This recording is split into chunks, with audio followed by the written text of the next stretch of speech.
Sophie, congratulations on your book. How does it feel putting it out in the world? Are you excited, terrified, what? A little mix of everything. But to be honest, right now, because people have read it in advance and the response that I've been getting has been overwhelmingly touching and supportive. And I'm pinching myself, yes, because it was a labor of love and, teamwork.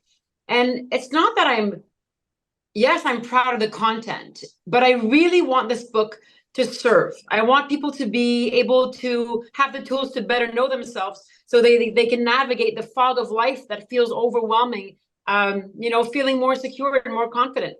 It's a really wonderful format because it almost feels like an amalgamation of a memoir, a Mhm. journal, a personal exploration, but also uh, an exploration outside of yourself, someone who is a reporter searching for answers.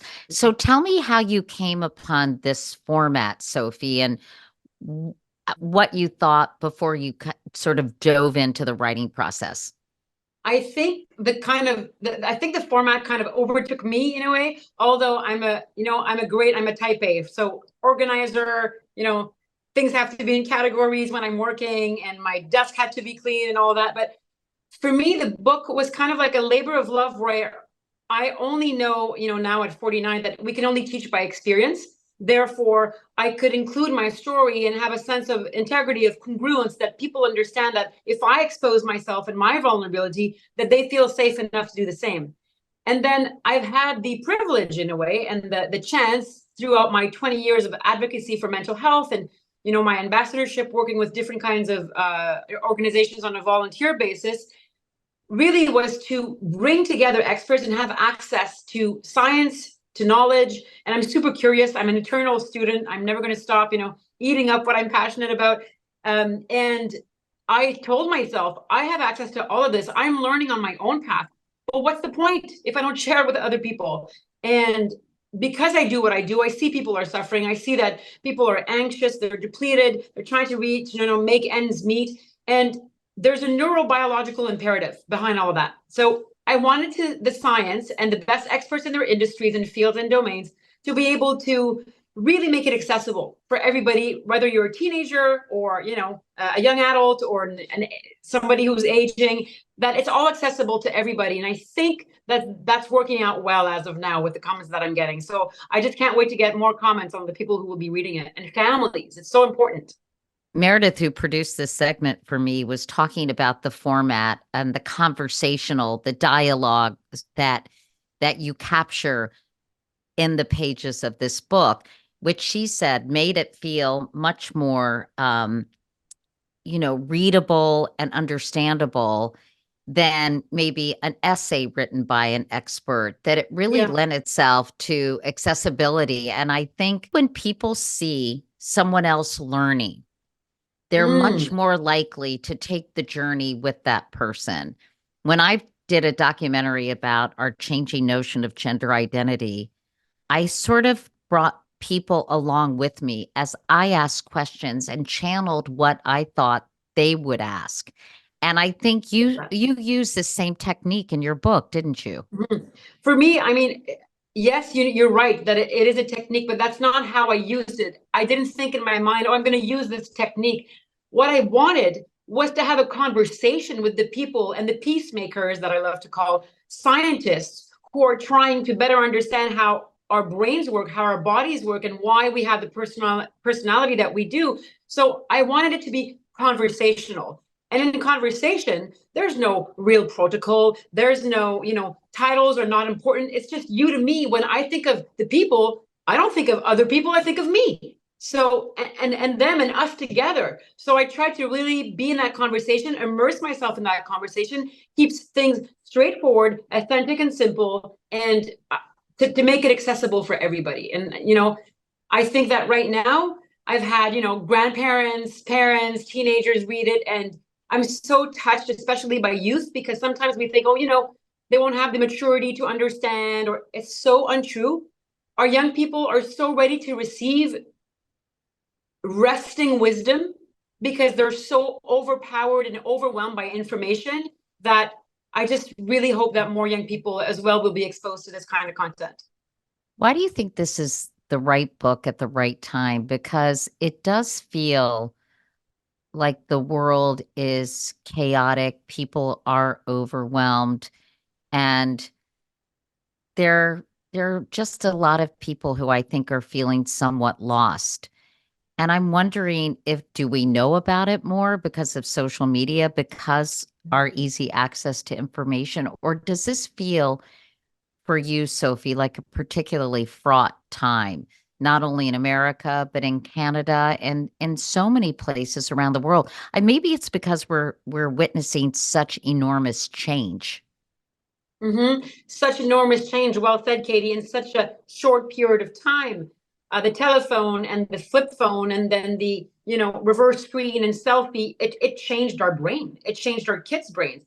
And because we come into the world with two main intrinsic visceral needs, first one is attachment, to be in the care of somebody, under their touch, their gaze, their presence, their joyful presence, their playfulness, right? That sets a tone in our brain. In every single human being, our bond of attachment with the person who took care of us, whether it was a grandparent, an auntie, a mother, a father, it leaves an imprint in our brain. And then we carry that into our teenage years, rebellious or not, and into our adulthood. And the child within us is still active. So that's the first thing, attachment. The second thing is authenticity. So every human being comes onto this earth with a unique personality, and we're meant to express that uniqueness, and that's a form of creativity. And therefore, in order to be loved, we change, and we modify our behavior in order to please and be loved. And we all do it, by the way. We do it as children to be loved by our parents. We do it as adults in our loving relationships, in our friendships, because we want to be loved and validated in our own emotions. And we do it on different levels, of course, depending on if that bond of attachment is more secure, insecure, or disorganized, which are the three big families. So if you think that the child within you then is not active now, you're going to be surprised by what you learn in this book. And to bring it back to what we're living in the world right now, Katie, the opposing forces, the darker forces, we have the better angels of our nature. We have positivity, we have hope, we have creativity, we have self-awareness and discernment and perspective. But then we have also the bad wolves, and it's all in us as well. The hatred, the division, the pluralizing, the confusion, the illusion, the not understanding. And we all have it inside of us. And as the old Cheyenne proverb says, well, those two wolves are always fighting. Which one is going to win? It's the one we feed. It's like the id and the ego. Exactly. And I have chills right now because in the world we live in, we want to be authentic, but we keep being rewarded for self-betrayal. Whether it's physically, we can't appear the way we do because it's not okay. The lines are not in the right spot and we shouldn't be aging, because we should be behaving a certain way and not the way that we really want to behave, because we're being judged by, hundreds or thousands or millions of people out there through social media without even knowing them and without them even knowing us.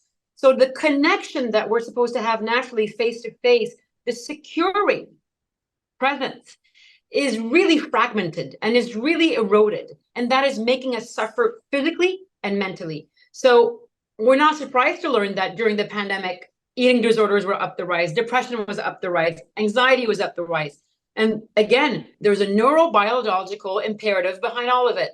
Because in our nervous system, you have one, Katie, I have one, everybody listening has one, and it's all kind of made the same. It's the autonomic nervous system, and the sympathetic branch is our fight, flight, freeze. So if a car passes by, we need to be able to stop to not be, bumped into. And then the parasympathetic, which is the rest and digest. So to be able to relax, come back home within ourselves, knowing that we're secure. Now, and having what they call homeostasis, right? Homeostasis, exactly. So to be able to come back to that should be kind of a natural state. But with the stressors that we have constantly in our lives, the rapidity of information, the clickbait, the quick judgment of people on social media, what's happening is that too many people are stuck in their sympathetic fight, flight, freeze mode. So guess what? When you're in your alert mode, it's very difficult to have self-compassion and compassion and empathy for others. So look at the state of the world right now. The dynamics of the pandemic made us in part lean on our neighbors because we had to help each other out, but at the same time, distance us from everybody else because we were isolated. And so we are not only before that, there was a mental health crisis, and I've been saying it for 20 years, and it pisses me off because it's been there for a long time. People have been suffering from anxiety from the way we live for a long time, and the pandemic kind of exacerbated all of that.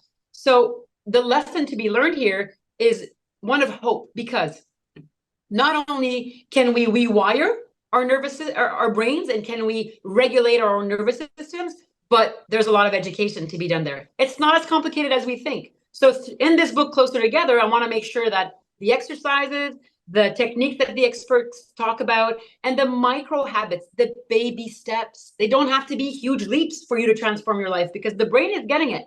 And the brain, by the way, when you come back from the office, you're tired, you're depleted, you want your beer or your glass of wine, your junk food, and your TV, the brain's like, yes, I have no effort to make.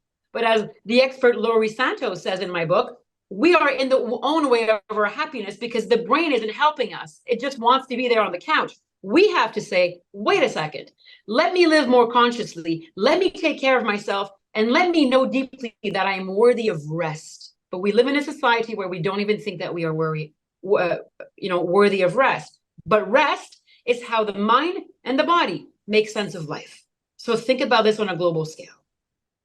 Tell me how you got so interested in this, Sophie. Obviously, you are approaching it from a personal, and I want to ask a little bit about your personal story in a moment, but from a very scientific and sort of neuroscience point of view. How did you first say there are reasons for our emotions, and I want to understand that better? Mm-hmm. So I'm 49 now. 20 years ago, when I shared my story as a very young television and radio host in Quebec, one of my girlfriends from high school had approached me to because she was putting up a foundation for eating disorders, and she knew that I was suffering because we had talked about it at some point, and I hadn't talked about it with many people. And she's, Sophie, you want to get involved? I'm like, absolutely, because I had heard so many stories around me from girls and from boys who were suffering. And that really gave a course to my life. And I understood then that by sharing my story, first of all, I would be healing myself, and taking the first steps to healing. And then I had to remain curious of my own condition to see, how am I evolving? How am I healing? What are the solutions that I can apply into my own life? But And I also started reading. the root causes, right? Yes, yes, I was longing, for my father to be more emotionally present. I wanted to save my mother from herself and my mother from my dad, and I wanted to save my dad from himself. I was an only child. Having that savior cape was way too heavy for me to carry. And I held a lot of sadness inside of me. And today, even when I talk about it, with all the maturity that I've gained, with all the life experience, with all the love that I'm getting, and I still have my parents who are alive, it still hurts. It still hurts when I pay attention to the suffering. And I'm sure I'm not alone. If you go back really with your eyes closed, how do you talk to yourself? How do you truly feel? And what are your heart's truest wish from when you were a little child? What was your truest wish? And is that being nourished in your life right now? Because a lot of people are suffering in their relationships. So for me, it's a responsibility to continue to be educated on the matter. It's interesting because I thought it was fascinating that you are an only child and that you did feel responsible and that you were unique. I think maybe combined with the fact that you have extremely high emotional intelligence and were very Yeah. sensitive, that you felt like you had to fix everything because it was just you and your mom and dad. I wonder if a lot of only children feel that way. It's funny you asked that, because I talk to parents who, found out that I was an only child, whatever, and they come to me and they're like, should I have another one? you know, um, and they do relate, and it does resonate, and they do say, I understand what you're saying because I see it in my child. And it's not because we're bad parents, and this is not about finger pointing and saying, oh, my parents were like this to me, therefore it explains my whole situation. It explains your situation profoundly, partly, yes. But then we have to realize that we have enough consciousness, awareness, and strength to be able to sit with that pain, face it, and heal it, so that we don't leave emotional luggage and baggage to generations to come. That's the true responsibility. It seems in your life, Sophie, that you're determined to be the one to bring it up, as it were, with hard topics like mental illness. So, where did you get this mission to say these things out loud? I mean, it wasn't long ago, as you well know, since you've been in this space, that these things weren't discussed. I think the reducing the stigma of mental illness and being much more transparent about your own issues, as individuals and collectively as a society, has really undergone this massive transformation. But why have you felt it's so important for you to bring these things out in the open? There is no doubt in my mind and in my heart that the reason why I'm doing this is because other people paved the way before me. I was following experts already because I was interested in the topic, whether it was, Gabor Mate or Bessel van der Kolk or, psychologists in French that I used to follow as well. And it's just been an area of passion of mine. Because you're right, Katie, I think I became hypersensitive because I was an only child and I was surrounded with adults and I had to tune in to be able to regulate and to see how I could save and be loved at the same time. So I got inspired along the way by incredible humans who I didn't even think would look at my book. But when I reached out to Dr. Gabor Mate, he read my chapter outline and it took everything I had because I had read his book In the Realm of Hungry Ghosts on Addictions 12 years ago. And I was like, he's going to think, why the heck would the first lady reach out? Right? So I was self-doubting. And then when we sat down, he's like, hey, wait a minute.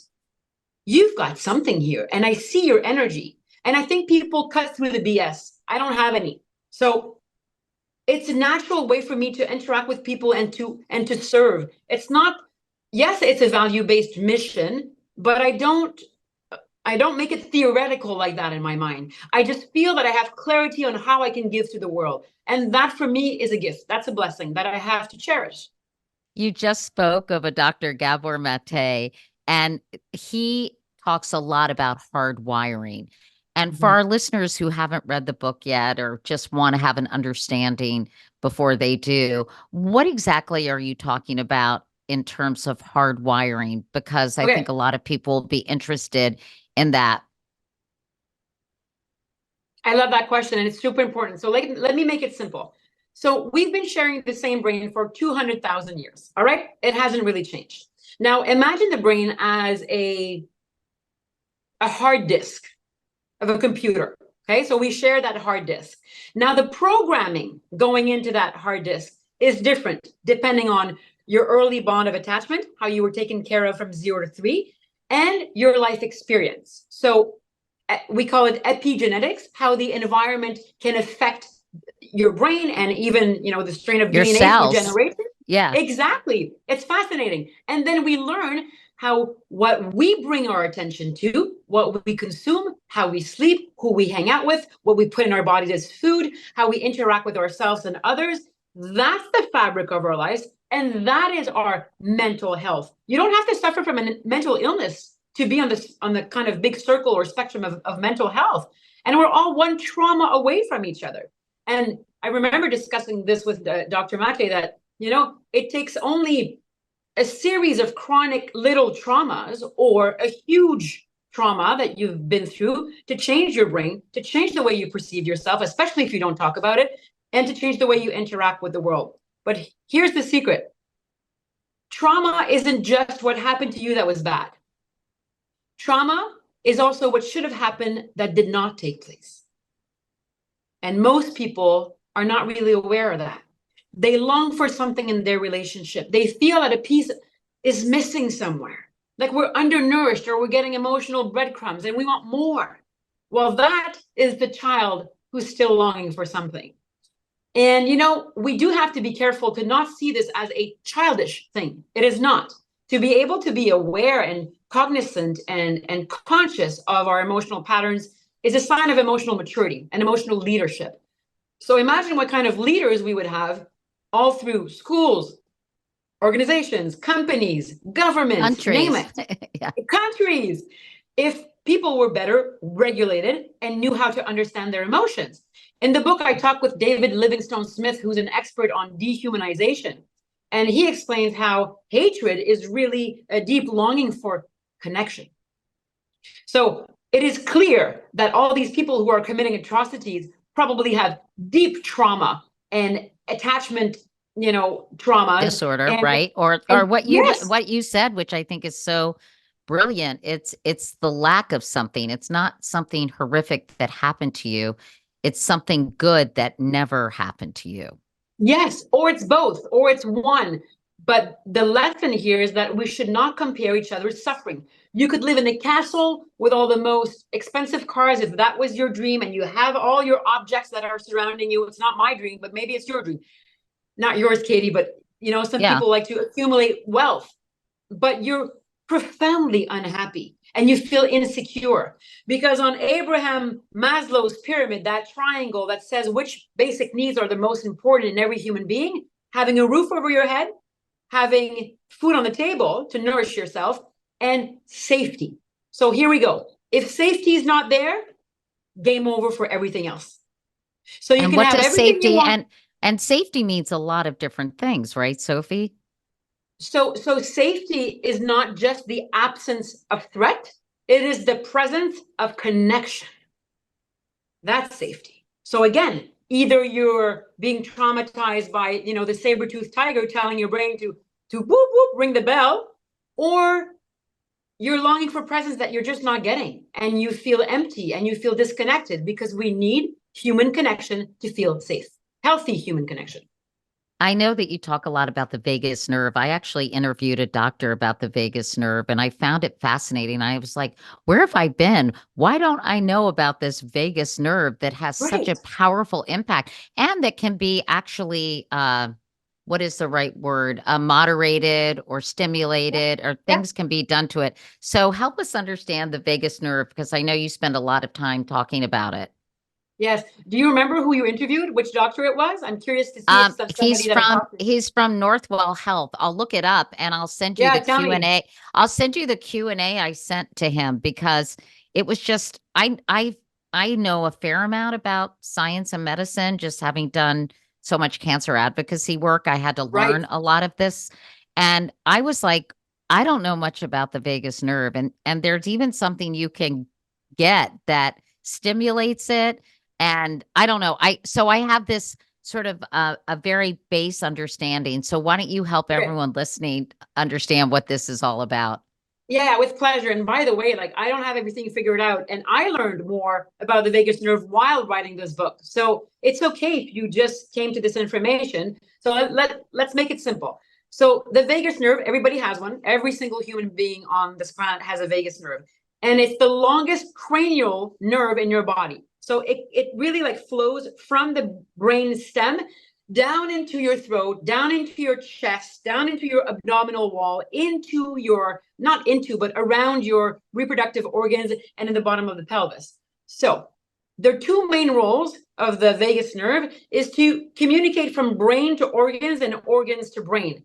Really cool thing to learn here is that most of the signals, the vagus nerve signals from the brain to the gut, come from the gut to the brain. This means that our gut health fuels our brain health. And we've been talking about this in nutrition, and I talk about it in the book even more. So that's the first responsibility. Then the second responsibility is for the vagus nerve to help us go into a parasympathetic, therefore rest and digest mode as human beings.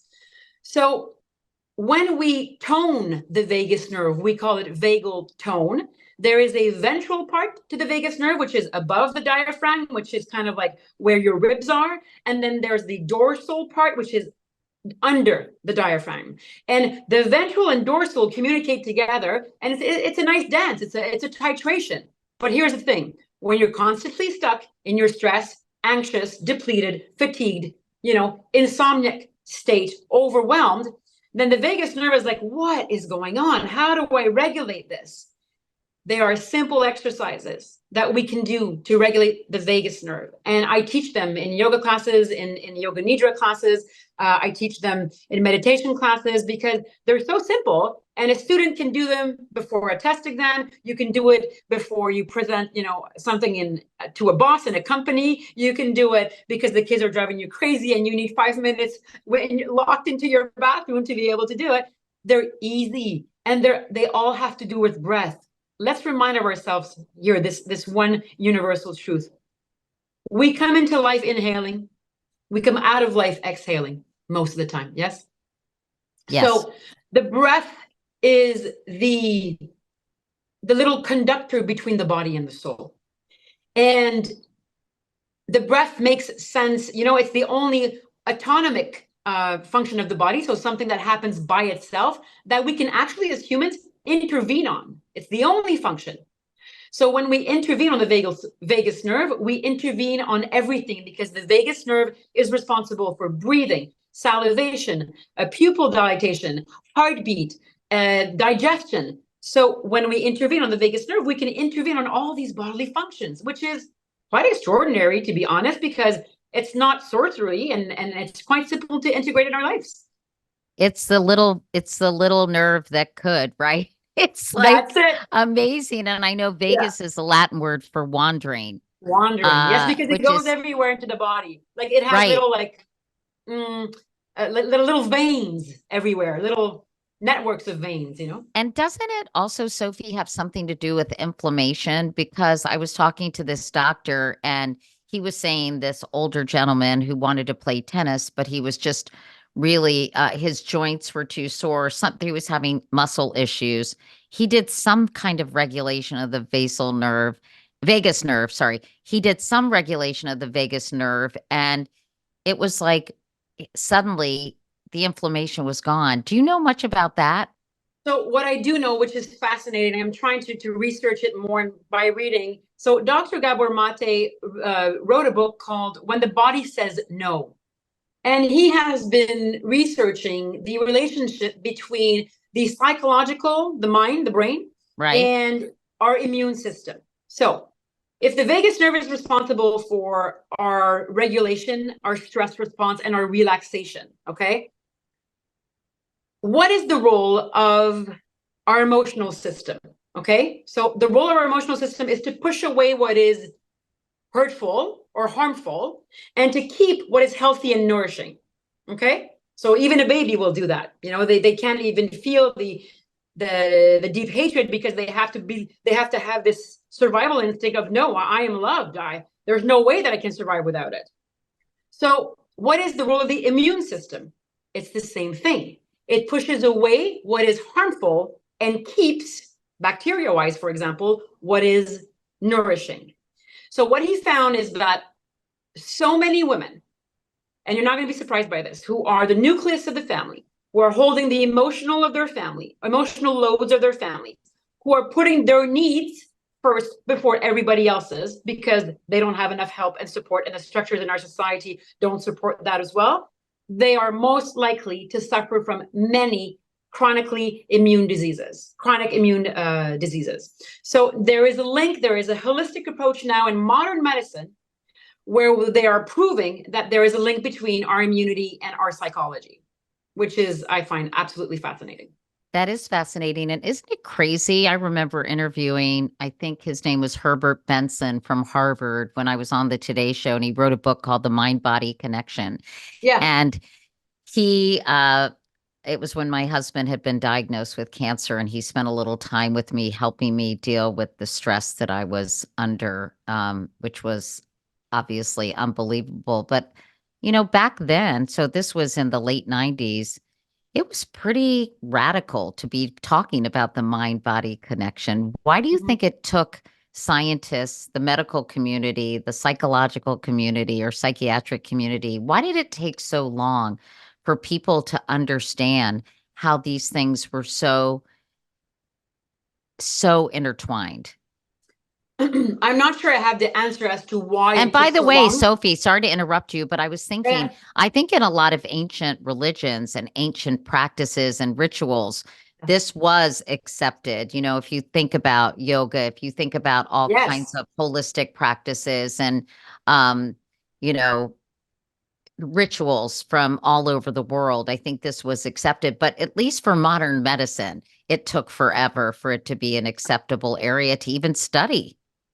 I absolutely agree with you, Katie. And there's like three angles to this answer. The first one is the body keeps the score, and that's the title of the book from Bessar Van der Right. Kolk, the great doctor who is has proven that, you know, if you have a trauma in your childhood and you don't talk about it and you try to repress it, the body knows. The body knows, and it can be triggered in any instant where you feel an aggression that is not a true aggression, but your body interprets it that way because it's still traumatized and you haven't healed in your body, you know, in regards to that. The second one is women's bodies have only newly been explored in modern medicine because all the tests and the science and the research was being done on men's bodies. So that's Right. also another answer. And you know, I think it's like in Leonardo da Vinci days when they were exploring anatomically the human body, the church would give the bodies to the scientifics. And they would say, you have carte blanche. You can look at everything. We want to understand it. But there's one thing you won't touch. What do you think that is? The brain. You got it. The mind. That belongs to the church. Now we have the freedom to explore our own minds. And I have chills because to me, science is a form of freedom because it protects the truth. Because we live in a world where the truth is being distorted, where free press is being, you know, is dangerously hijacked in a way, and where our minds are hijacked as well, and our bodies at the same time, and our nervous systems too. So I think it took a lot of factors that played into why did it take so long for modern medicine to wake up to this. It's about time, but I'm very hopeful because now the brain is being researched like crazy. And we are getting more and more knowledge, and it's just the beginning. And there's people all over the world who are actually collaborating with other teams across the world to share knowledge and data, which is extremely important because that's a scientific legacy and an emotional legacy in a way that will leave for generations that will come after us. No, you're right. And I think part of the problem was technology has certainly changed this, but it was, you know, you can't exactly get tissue samples from the brain. So I know with things like antidepressants, it was very anecdotal about the impact they were having. And now with modern technology, with brain scans, with just much more sophisticated ways of monitoring brain activity, I think it's a really exciting time for research in this arena that heretofore just wasn't, you know, practically possible to really be a part of. Yeah, I was talking to, I think, one of the head researchers at Cornell in New York, and he was explaining how scientifics have now found what they call a salience network in the brain, where depressive patients, when you look at the imagery, which they took 60 times for 60 days, 60 times a day on 60 people or something like that, and they really monitored every single change, and they realized that a portion of that area in the brain was kind of taken over other networks. Hmm. And in my book, when I interviewed George Nordhoff, who wrote Neuro Waves, who is the head of the Ottawa General in mental health, he says, Sophie, you have no idea how depression is really a misalignment in rhythm from the brain to the human environment.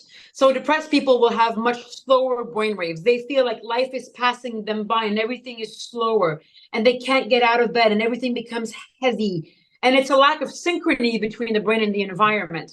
And for example, there's non-invasive ways to stimulate areas of the brain for anxiety and depression that are just transcranial stimulation. So through, you know, electrical signals, also classical music is being used as well to calm the I nervous just system. interviewed Renee Fleming about her book about music and the brain. And It was fascinating to see yeah, what a huge impact. I mean, you should definitely read that. I'm gonna read that, Renee Fleming. Yeah, You would totally geek out on that. And I also think these scientists, by the way, must be so thrilled because you're giving exposure to their work to a lay audience. You know, they're not that's just in scientific medical journals. You're translating it and dare I say, probably in a nice way, dumbing it down so the yeah. average person can understand it. Well, it was you and me before the knowledge got to us. So, dumbing it down just really means simplifying what is complex and for us to Right. integrate it. And when we're educated with that base, let's say we educated our young people at a young age on this, then they could integrate the more complex information as they grow so much more easily.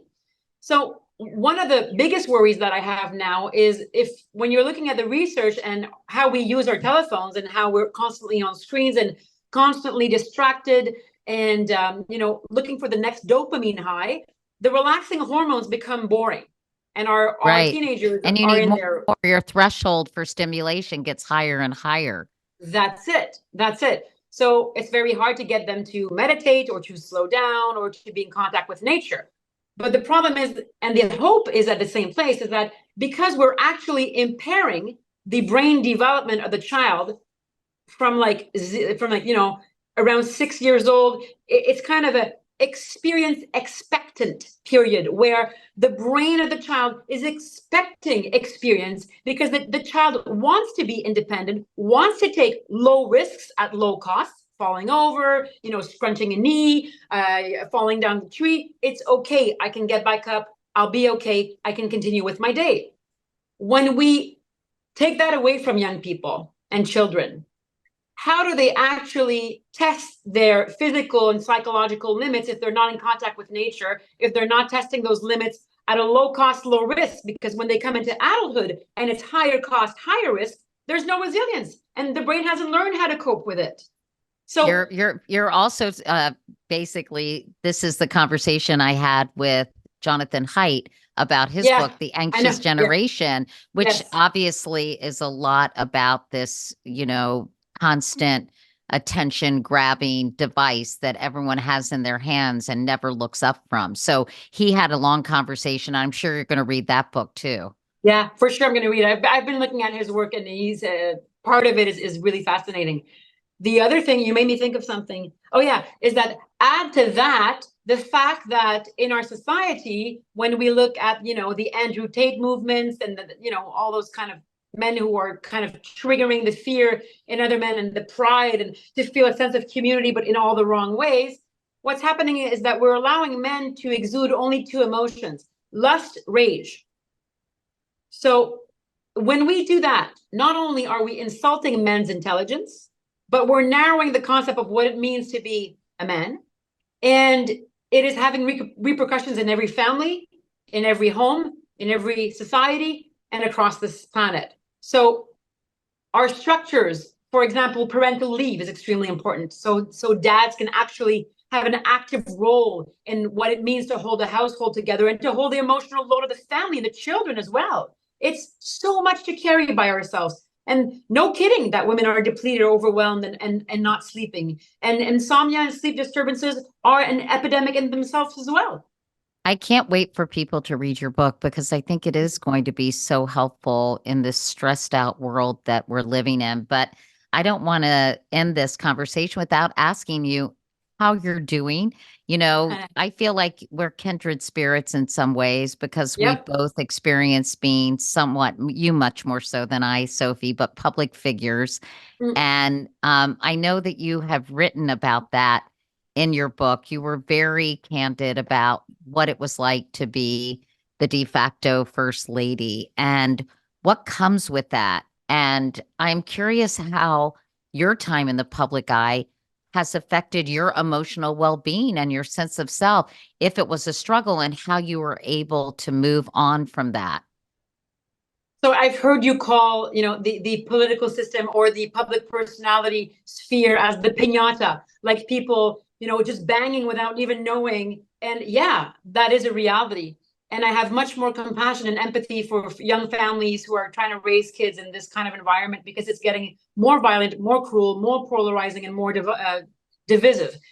Now, I'm glad that I wasn't in my 20s, as my mother-in-law had to live, but it was different then. But still, with bipolar disease, and she had to go through all of that, which is, I can't even imagine what that is like.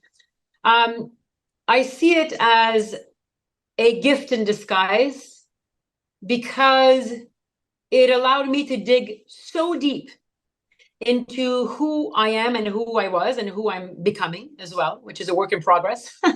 It's messy sometimes, but that's okay.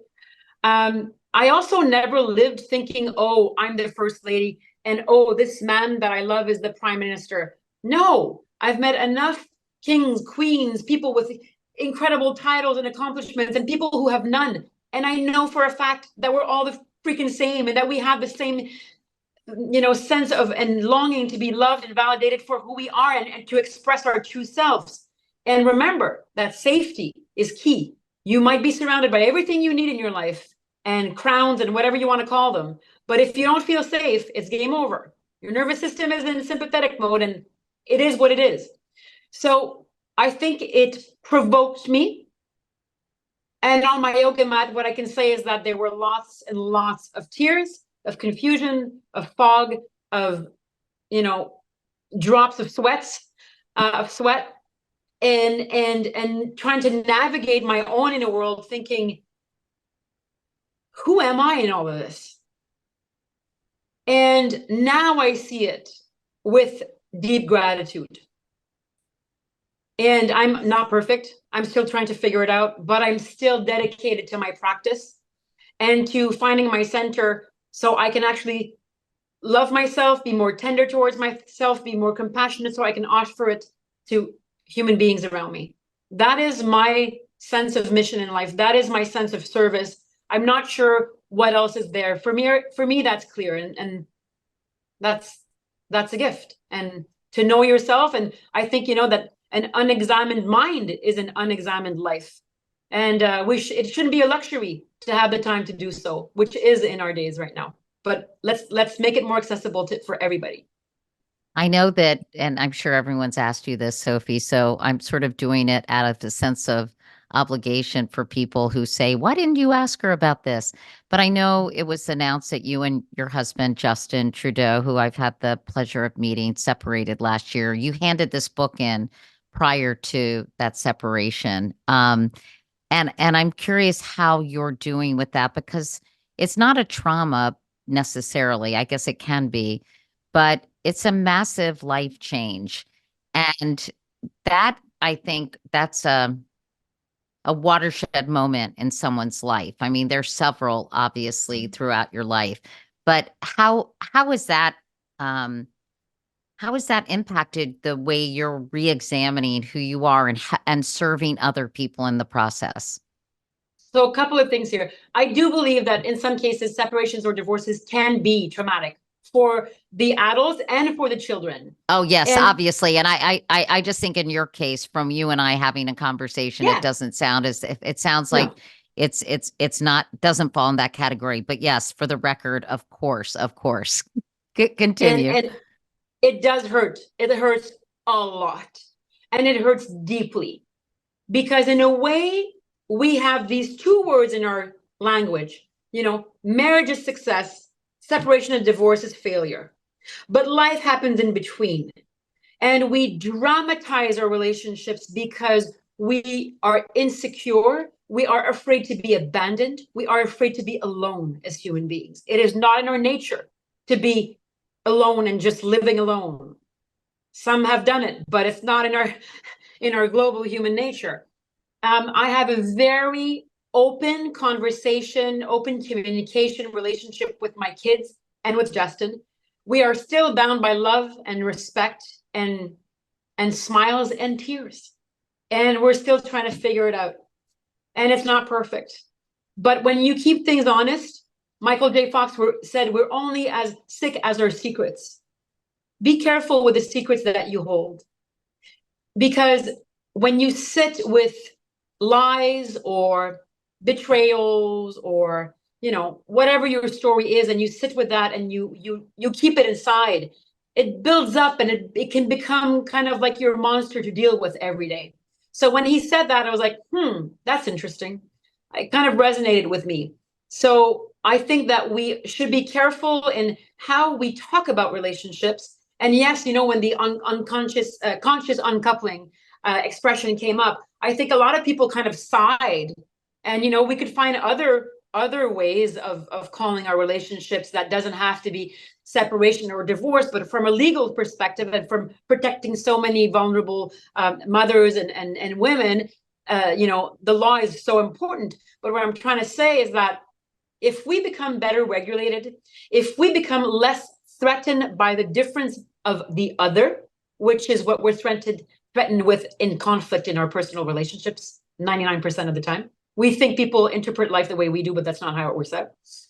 And when we feel less threatened, we de-dramatize our relationship to ourselves and to others. So securing our nervous system, understanding the wirings under our personality is not only tools to pacify, can you say that? To make our relationships more peaceful to ourselves and with others, but it's also kind of a global calmer for our democracies and society, because when you look at the polarizing and dividing forces out there, I can assure you that most people who are in hatred and fear mode are in their sympathetic nervous system. So again, the neurobiological imperative behind all of that. Well, you are a very wise woman, Sophie Trudeau, and I'm so glad that you've written this book, Closer Together. I think it will help a lot of people and will change behavior, hopefully some hearts and minds, because we do seem to have a lot of hate, anger, and rage and unhappiness in our society. And I think maybe social media has provided a platform for people to express it. But I think things aren't good as they are now, and hopefully they'll get better as we realize this is not necessarily a way to live. So I'd like to just note and maybe conclude that, when animals are sick, okay, when mammals get sick, they stop playing. When we are sick, we stop playing. Humor, playfulness, creativity, movement, it is necessary to our health. And when we stop playing, and I'm not talking about just like Monopoly or Scrabble, like unstructured play, being good, mischievous together, not hurting each other, but pulling pranks, which I love to do, and I talk about that in the book as well. Laugh together, kind of, when we laugh, when we play, when we let go, the brain is in restoration mode. And just very quickly, this gives me chills, but when Dr. Gordon Neufeld, who's in my book, who's a specialist on teenage health and children, was called by teachers in Ukraine while the war is raging, they asked him, what do I do with the children? What do we do? They are in alert mode. They are stressed out. They're in fear mode. They're little children. And he said, you take the curriculum, you put it aside, and you let the children play.